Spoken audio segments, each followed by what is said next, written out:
Nietzsche was fascinated by cruelty.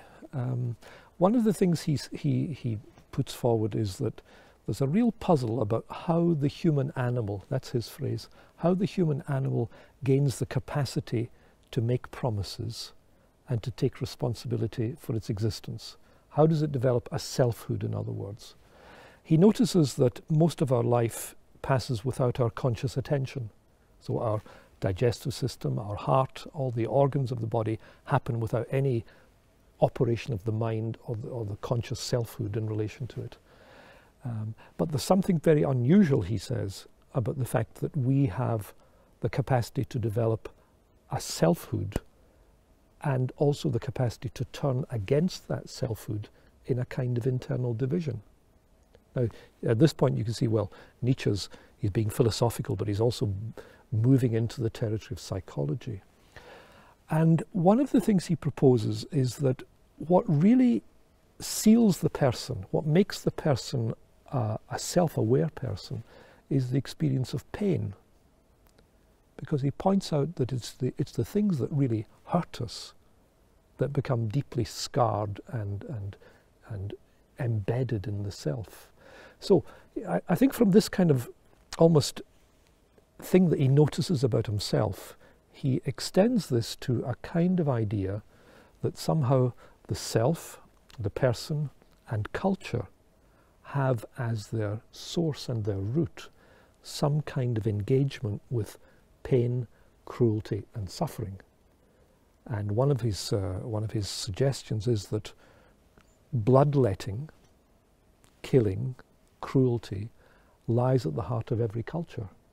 And most cultures would not acknowledge this because we get beyond this. But in terms of what he calls a genealogy of culture, a genealogy, an account of how human society develops, he places a great deal of importance on the phenomenon of cruelty and pain lying at the heart of what binds a society together, which is why, for example, religion comes to be enormously important at the heart of culture, because Nietzsche sees a connection between the instinct for cruelty, self-division, and religion.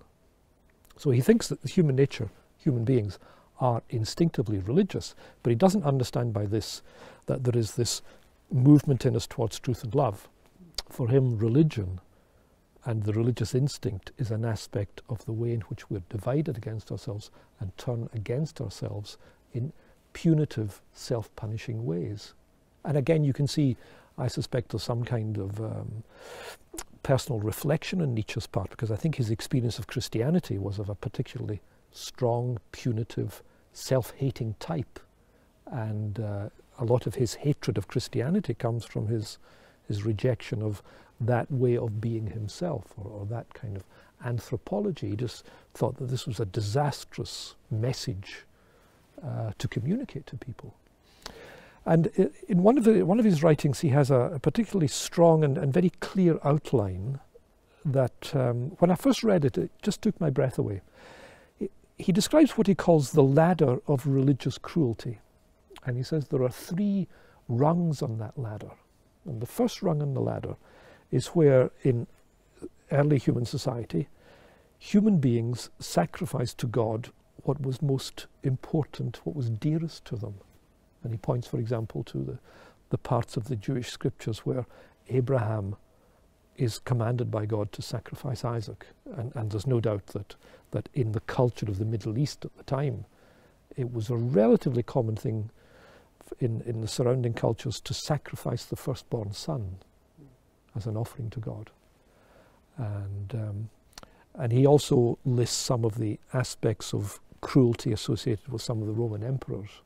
So he extends this to a kind of both Jewish, Christian, and also the pagan classical world, that this is the point at which there is religious cruelty, and it involves the physical killing of what is most dear to us. And in a sense, the implication is, by destroying our children, we are actually punishing ourselves. Now, the second level of this, he then goes on to describe what he calls the second rung. And this would be where, instead of engaging in this horrifying, brutalizing killing of what is most dear to us, we offer to God the instincts within the self.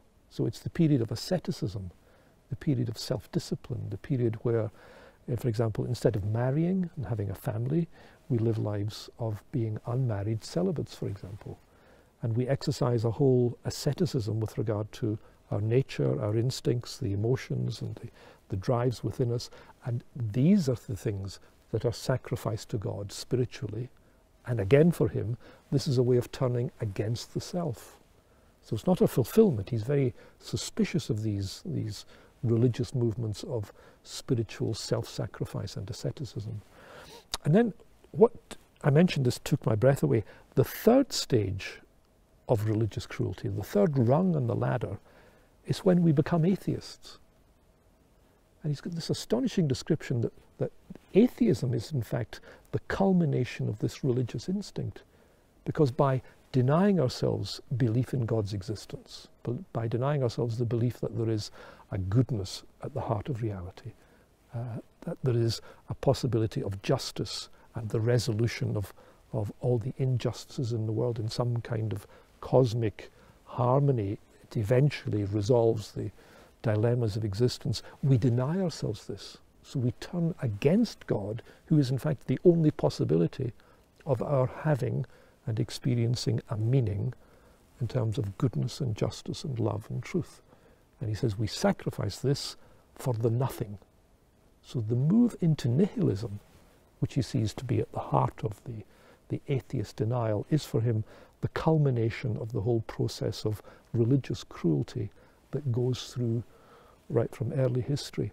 Now, I know of no other writer who presents the atheist step as the culmination of the religious step.